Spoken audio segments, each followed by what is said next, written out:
How's it going, free people of Middle Earth? Welcome to the Geek Week News Update, Episode 3. We're your hosts, Dakota and Jan. And we have a lot to talk about today, so let's leave the shower and jump right into Mordor. You can't just walk right into Mordor.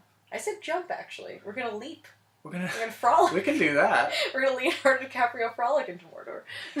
We do have a lot of news this week. Yes. This past weekend was Star Wars Celebration Europe in London. And we got news on Rogue One, Rebels, Star Wars Episode 8, and more. But we have other news involving Netflix's new series, Stranger Things. We have new Pokemon that we want to talk about. But first, we would like to thank the fans. Yeah. Thank you guys so much for watching our recent video where we watched the trailer for Season 3 of Star Wars Rebels. Yeah, the reaction trailer that we filmed. Yeah. We were, really surprised by how many people watched it.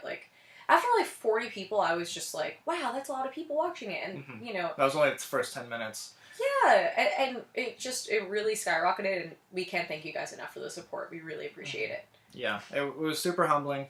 And, you know what, thank you also for subscribing and liking the video. Mm-hmm. If this is your first time watching us, the Geek Week News Update, and you enjoy it and you find this insightful, please subscribe. Yeah, and we always appreciate comments and, tips. Mm-hmm. So, thank you guys. Yeah. So, right. We have a bunch of stuff that we're going to talk about in this video. I'm going to leave timestamps for each of these different parts so you can jump forward or backward or whatever.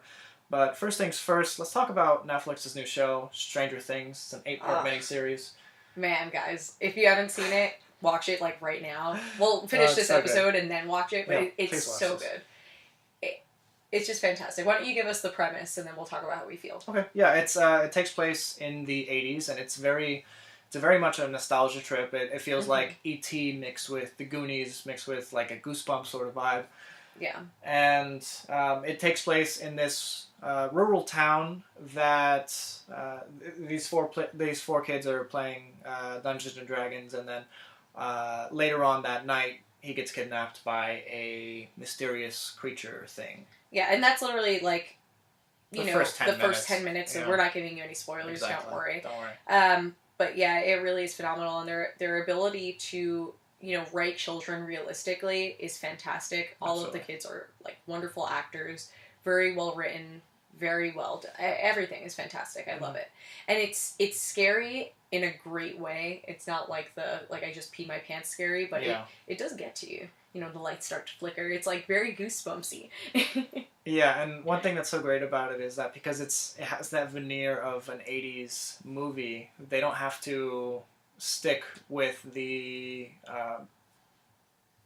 political correctness that we see today in movies where kids aren't written correctly, and these kids are written very well.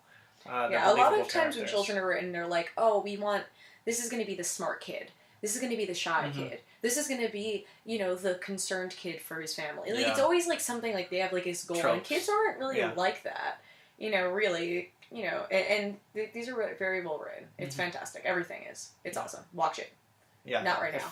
In 19 more minutes. Yeah, whenever we finish this video, actually. Yeah. All right. So next, let's talk about some Pokemon. Pokemon GO's been the biggest news thing ever in terms of video games recently, especially mobile games. Unfortunately, the server's been down half the time. Yeah, and honestly, they weren't expecting to have this many people playing, so this wasn't something that they were prepared for. But now it's about to get a little bit worse because tomorrow they are opening the game up to Japan, which is going to be massive. So yeah, just expect some glitchiness, not some, a lot of glitchiness. Yeah, perhaps for the next week, actually, until they stabilize the servers. Because there's 127 million people in Japan right now. But who deserves it more than the Japanese? Exactly. They deserve it. They love Pokemon. They love Pokemon. They deserve it. It's going to be crazy. I wish I was in Japan to be there for it. So, we just have to put up and shut up. That's all we can do. In other server-related news, a special hacker group called PoodleCorp has threatened... This is ridiculous. They've threatened the Pokemon team and the Pokemon GO app they're saying that on August 1st they're going to shut down the servers for 20 hours just because they can. They like to create chaos. They don't play the game because that would be silly, obviously. But they're... I'm not sure if I'm taking this threat seriously or not. I guess we'll find out on August 1st. I really feel like wanna if they play, have guys. the skill to do this, why are you like wasting and shutting down Pokemon Go for Because one they day? can, obviously. Because they can! So, yeah, I don't really know. I think I could live without Pokemon Go for a day. I don't think he can, though. So if you guys are watching this, please don't. I'm trying to level up to level 40. Yeah, and it's the only thing that gets him walking. Like, Yeah, I walked 5 miles today, guys. That's the most he's ever walked at once. No joke. Anyway, Anyway. In other Pokemon news, there's a lot of Pokemon news these days. Yes, there is. Last week we spoke briefly about a potential Pokemon movie that Legendary Pictures or Studios has decided that they want to pick up, and it's quite unexpected to say the least. the actual running title for the movie is Detective Pikachu, which is a Japanese video game that came out this year, and it's only available in Japan, where it revolves around Pikachu teaming up with a young guy named Tim who has lost his father, and they go and try to find mysteries and uncover where his father is, and Pikachu's a ladies' man and all that, which is pretty funny. But, hey, watch it.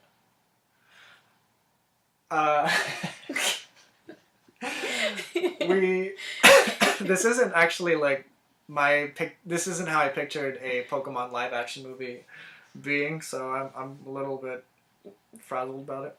He's frazzled. Mm-hmm. Yeah, I don't have anything to say about that.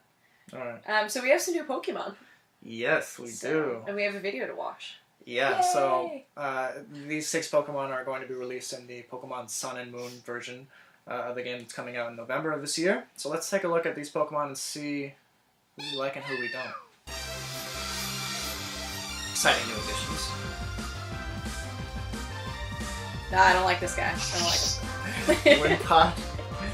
His special ability is Wimp Out. So it's actually really funny. He's like a little horseshoe crab. Yeah. I feel like he's gonna evolve into something crazy though. Kind of like Magikarp and Gyarados. Yeah, and that's exactly what he is. But he flees if he's hurt too badly. Yeah. This is like the new version of Oddish. Yeah, Bounsweet. I think it's really cute though. It looks like a little radish. Yeah. It's so cute. I know some people are gonna make some really cute cosplays with that guy. Yeah. And this one. Comfey. Comfey. He's a comfy fairy. Yes. Very cute. I don't really get like how he or she flies. Like Flower Veil seems like a very like specific to him kind of move. Yeah. I don't know how I feel about this guy.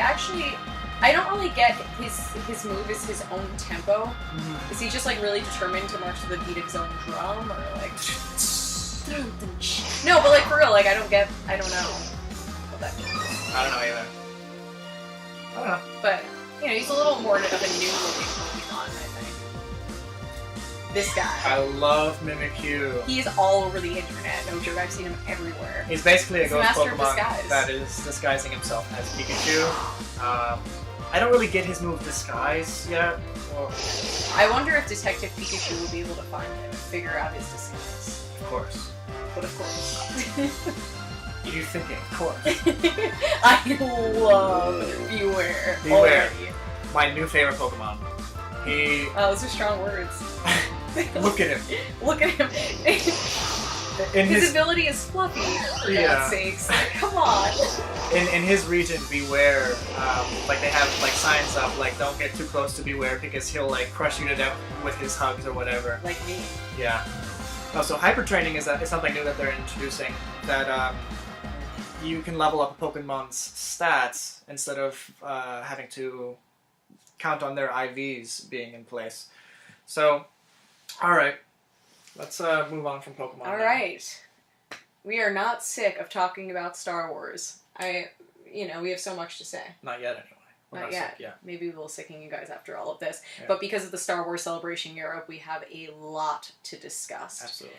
First and foremost, there was no Rogue One trailer, as was promised by ABC. They promised like a 3-minute long Rogue One trailer, but that ended up being a behind-the-scenes look, which, you know, like, I thought was really interesting, but that's because I didn't, you know, waste an entire hour tuning into whatever show they were, you know, airing at the time to watch the trailer. And ABC, the show that they were airing at the time, was actually a rerun of a special feature that was on the Blu-ray of Star Wars The Force Awakens, a making of the Star Wars Force Awakens.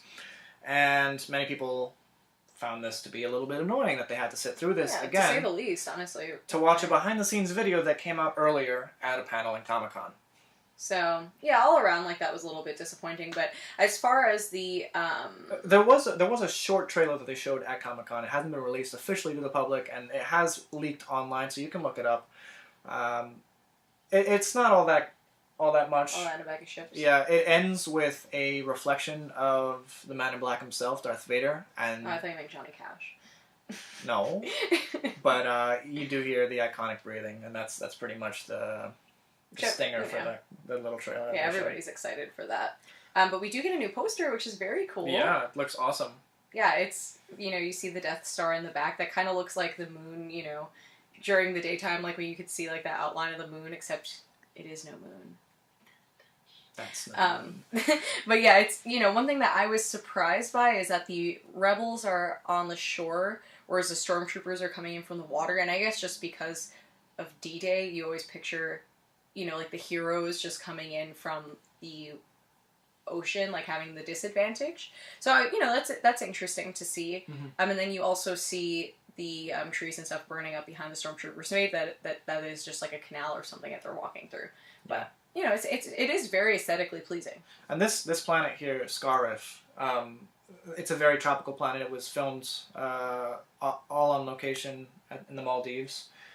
There's another planet that was introduced called Jeddah, which is another sand planet.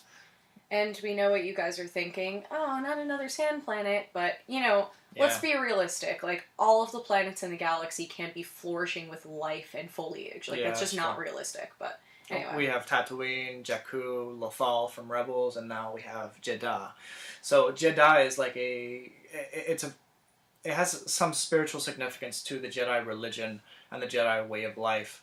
And for many, is a pilgrimage for the Jedi. Gareth Edwards said it was similar to the spiritual pilgrimage to Jerusalem every year or to Mecca.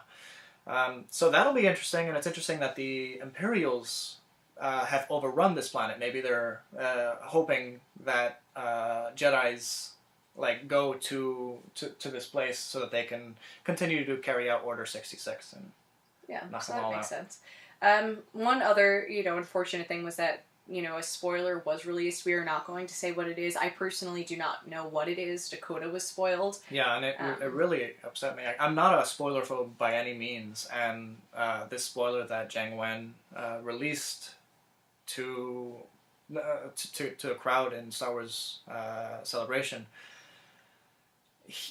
English isn't his first language. He's Chinese, and he comes from a different culture where spoilers aren't such a big deal. So he was talking about his character arc. It's not only the culture; it's the genre that he's involved in too. Yeah, you know that makes a big difference. Mm-hmm. He's coming into a totally different genre where, you know, people really are able to piece things together quite quickly, and you know, I'm sure he didn't do it on purpose. No, he didn't.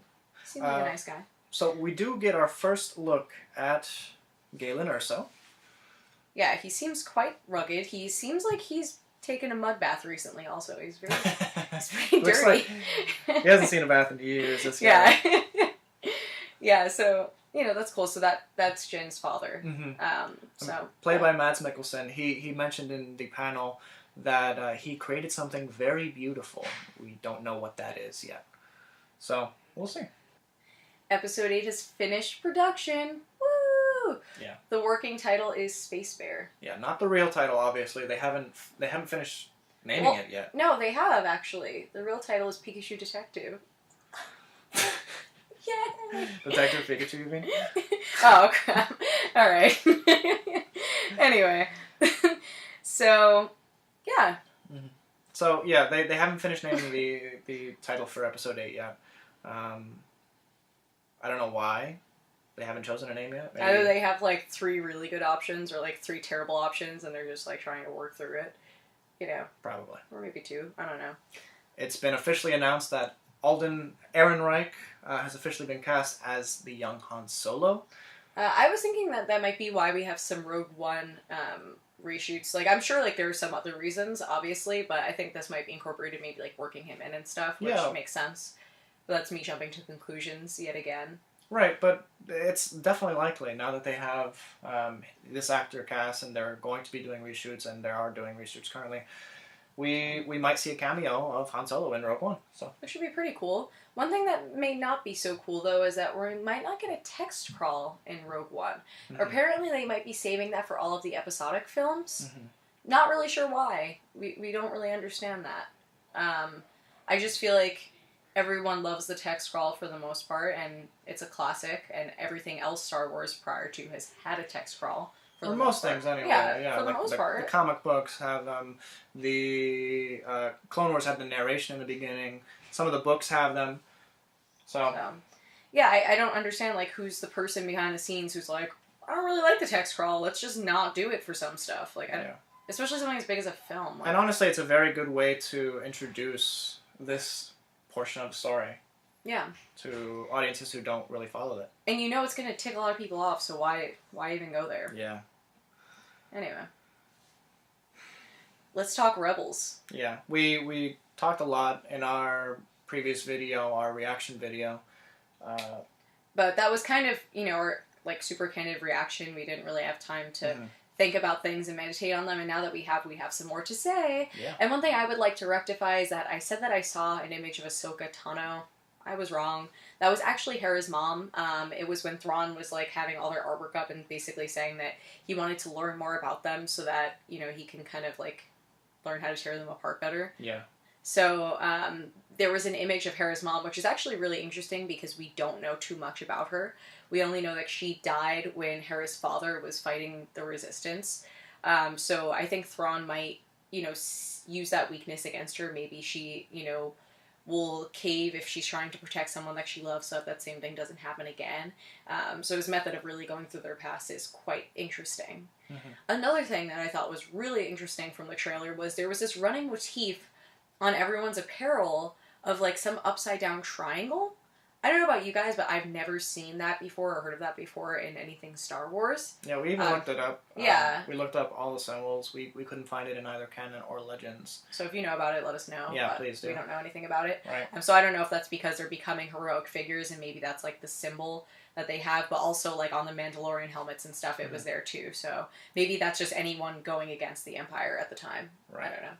Who knows? So, yeah. Dave Filoni made mention about Ahsoka Tano at this convention. Dave Filoni is the showrunner of Star Wars Rebels. He mentioned that we may not have seen the last of Ahsoka Tano, but then he backtracked and said that might be in a flashback, might be on a lunchbox. It might be an image you already have saved on your phone. Exactly. I mean, you might see her image somewhere else. It's possible. That's likely. But, I think everybody wants to see her again. Nobody, wants her dead. Mm-hmm. Everyone loves her. In the trailer, I totally missed this the first time I saw it. And I only realized it, like, my third viewing or whatever. Tom Baker, who plays the fourth Doctor in Doctor Who, is longest running Doctor. He is actually voicing the Bendu, which is that large beast. Bison. Yeah, like a bison type beast alien. It's like talking Appa. Yeah, that Kanan is speaking to. Yeah, so that character, obviously, like, that history of having, the actor who played Longstrel the Doctor in Star Wars canon is really cool. But another thing that's interesting is that he's another Grey character, which I always love the Grey characters in Star Wars. And to see that this Grey character is specifically choosing Kanan to help Kanan, I think just shows what a dire situation that they're getting into, that this guy feels the need to step in. And I just think it's really cool. What you don't see is right after he talks to Kanan, he goes and talks to Darth Maul and says the complete opposite. He's actually just messing around with everyone. Messing around. He's the Bendu. He doesn't care. He's the Bendu who does what he wants. Yeah, he's the one in the middle. He doesn't choose sides. He doesn't choose sides. So one thing that we missed in our recap of Star Wars Rebels Season 3 was that after that, they announced in the panel a new book that's going to be coming out in 2017, written by Timothy Zahn. And that book is going to be called Thrawn. And why this is awesome is because, as I mentioned in the reaction video, Timothy Zahn was the one who created the character of Thrawn in one of the very first Star Wars Expanded Universe books, Heir to the Empire. And now he's bringing that character back into canon, and this book will take place from when Thrawn first gets introduced to the Empire to just before Rebels. So that's a big chunk of his history that we're going to be exploring for the first time ever. Which is, fantastic. And who better to write, in the new Star Wars canon. Created the character. Yeah, he's fantastic. So that's really cool. Anyway, in other news, Star Trek 4 is officially announced. Mm-hmm. So we have Chris's Pine and Hemsworth both cast, which is extremely interesting because their characters are father and son, the father being, long dead. So, we're going to see some very Trekky things happening with some, timelines interchanging and stuff. And, it'll be timey-wimey. Yeah, it'll be timey-wimey. I'm picturing, a Back to the Future type of thing, which Star Trek can obviously pull off, but I just think that's really funny. I'm curious if George Kirk will know that James Kirk is his son. Yeah, that's what I'm saying, with, the Marty McFly situation. Yeah. So, that's really cool to think about. So, yeah, that's exciting. And then another thing that we have going on is that this upcoming season of Sherlock, season 4, might be the last one, apparently, according to Stephen Moffat.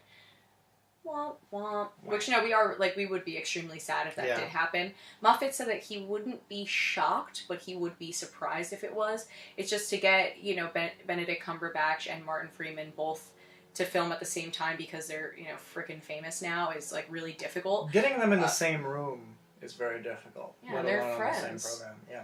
Yeah, but yeah, basically, the cool thing about Sherlock is that they can kind of pick up wherever they left off because it covers such a large span of time. Right. So years from now, they can just pick it right back up. Mm-hmm. So that's cool. So there is hope for us yet, but this might be the end. But they do have a dog now, so that's exciting. Going back to some almost Star Wars news, Gary Whitta, who is the writer who penned the script for Rogue One, is also penning one of my favorite graphic novel adaptations, Mouse Guard, by David Peterson. David Peterson illustrated and wrote this story about a medieval mice soldier. And so he's penning that script right now. We don't know if it's actually going to turn out to be a film yet. Hasn't been picked up yet. But I really love this series, and I really hope to see it. Yeah, Dakota loves this series. At Comic-Con every year he has to go and talk to this author. He'll wait in line for an hour. Yeah. It's, but when he signs your books, he draws a little mouse in it. It's very cute. It's mad cute. Mad cute. Anyway. All right. So that was our show. The book of the week this week, I'm choosing Aftermath, Life Debt, which is the second book in Chuck Wendig's new Star Wars series, Aftermath. And Life Debt is referring to the life debt that Chewbacca made towards Han Solo when... we don't know the full story yet, and I don't expect we'll find out that full story until the Han Solo standalone film. But this story takes place with a group of unlikely heroes aiding Han Solo in freeing Chewbacca and Kashyyyk from Imperial rule. So you might want to read the first book, even though it didn't do so well critically, just so that you... I really liked the first book. It was just not a lot of people's cup of tea because it didn't have any Jedi, it didn't have any of the Force. It was just random rebels that they were following. And some people were a little turned off by that. And it was a little all over the place. There was a lot of interlude chapters that didn't fully correlate with the story. But it's a good read. I highly recommend it. Especially if you're trying to catch up with all the goings-on in the Star Wars universe right now. And the cool thing is that if you click the link below, you can get a free 30-day subscription to Audible and 2, not 1, but 2 free audiobooks. So the book of the week can be one of those. Yeah, and if you decide you only want that 30-day free trial and you don't want to subscribe any further than that, you still get to keep those 2 books that you downloaded because they stay on your phone. So you literally have nothing to lose. Literally. Only anything to gain. Just free books. Yeah. Do it. Why not? Anyway. All right. Thank you so much, guys, for watching. If you like this video, please like it. Please subscribe.